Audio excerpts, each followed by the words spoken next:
নবী করিম সাল্লাল্লাহু আলাইহি ওয়াসাল্লাম বলেছেন, মা মিন শাইইন ইউদাউ ফিল মিজান, কিয়ামতের ময়দানে মিজানের পাল্লায় যত ভালো কাজ আপনি করবেন এগুলো উঠানো হবে, পরিমাপ করা হবে।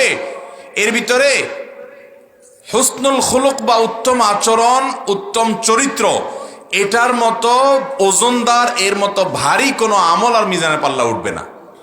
আপনি যত আমল করেন এর মধ্যে সবচেয়ে ভারী আমল হবে কোনটা? উন্নত চরিত্র, সুন্দর ব্যবহার, আচরণ। আপনি মিথ্যা বলবেন না, কারোর ক্ষতি করবেন না, আমানতদার থাকবেন, বিনয়ী হবেন, আপনি ধৈর্যশীল হবেন, সহনশীল হবেন। এখন দেখবেন নামাজ কালাম পড়ি, অনেক কিছু করি, কিন্তু হটমেজাজি আছে না নাই? এমন হটমেজাজি যে কোনো কিছু আমাদের সহ্য হয় না। ভাঙচুর, গালিগালাজ, মুখ খারাপ, যাতা করি, আবার দেখা যায় আমি নামাজ কালাম পড়ি, আছে না নাই? আল্লাহ তাআলা আমাদের সবাইকে সুন্দর চরিত্র এবং সুন্দর গুণাবলী অর্জন করার তৌফিক দান করুন।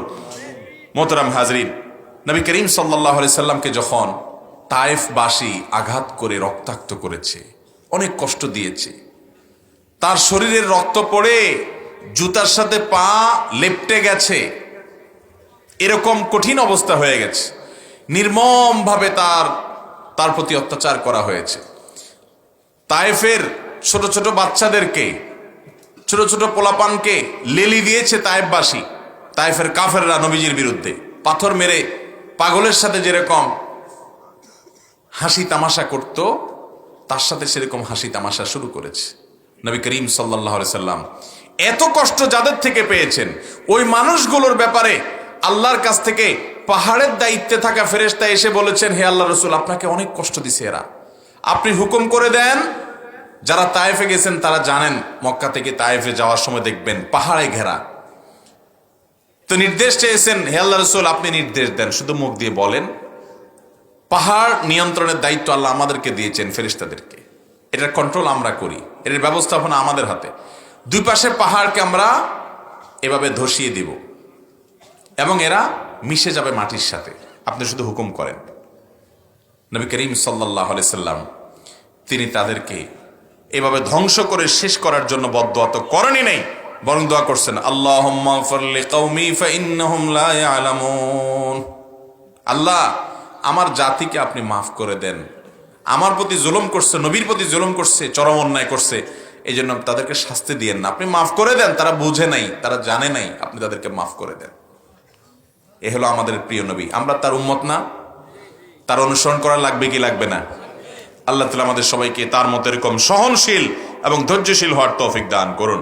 মোহতারাম হাজরিন, এভাবে রাতভর যদি আপনি নবী সাল্লাল্লাহু আলাইহি সাল্লামের সহনশীলতার কথা শুনেন, আপনি অবাক হবেন যে তার সহনশীলতার গল্প বা ঘটনা বলে শেষ করা যাবে না। নবী রাসূলুল্লাহ সাল্লাল্লাহু আলাইহি ওয়াসাল্লাম বলেছেন, ইন্নাল্লাহা লাম ইয়াবআথনি লা আরান ওয়ালা তাআরান ওয়ালাকিন বাআসানি দাইয়াতান ওয়া রাহমাহ। যখন পাহাড়ের ফেরেশতা বলেছে এদেরকে শেষ করে দেই, তিনি বলেছেন, আল্লাহ তাআলা কারোর বিরুদ্ধে অভিশাপ করা বদদোয়াকারী হিসাবে আমাকে পাঠায় নাই, আমাকে আল্লাহ তাআলা রহমত করে পাঠিয়েছেন। আমি অনুগ্রহ হয়ে এসেছি, তাদেরকে ধ্বংস করার জন্য আমি আসি নাই, তিনি বদদোয়া করেন নাই। আল্লাহ তাআলা আমাদেরকে তার এই সহনশীলতার গুণটি অর্জন করার তৌফিক দান করুন। চেষ্টা করব তো ইনশাআল্লাহ। নবী সাল্লাল্লাহু আলাইহি সাল্লামের 4 নম্বরের যে বৈশিষ্ট্যের কথা বলতে চাই তা হলো ইনসাফ, সমতা। দেখুন, মদিনায় যখন তিনি এসেছেন হিজরত করে, মদিনাতে ইহুদিরা বসবাস করছে, মুনাফিকরা ছিল ইসলামের চরম শত্রু, মুসলমানরা তো ছিলই, অন্যান্য বিশ্বাসী মানুষও ছিল। এই সব মানুষগুলার নেতৃত্ব যখন তিনি পেয়েছেন, কোনো অমুসলিম বলতে পারবে না, পৃথিবীর কোনো অমুসলিম লেখক, ঐতিহাসিক বলতে পারবে না নবী সাল্লাল্লাহু আলাইহি সাল্লাম এক মুহূর্তের জন্য কোনো একজন ভিন্ন ধর্মের মানুষের প্রতি জুলুম করেছে।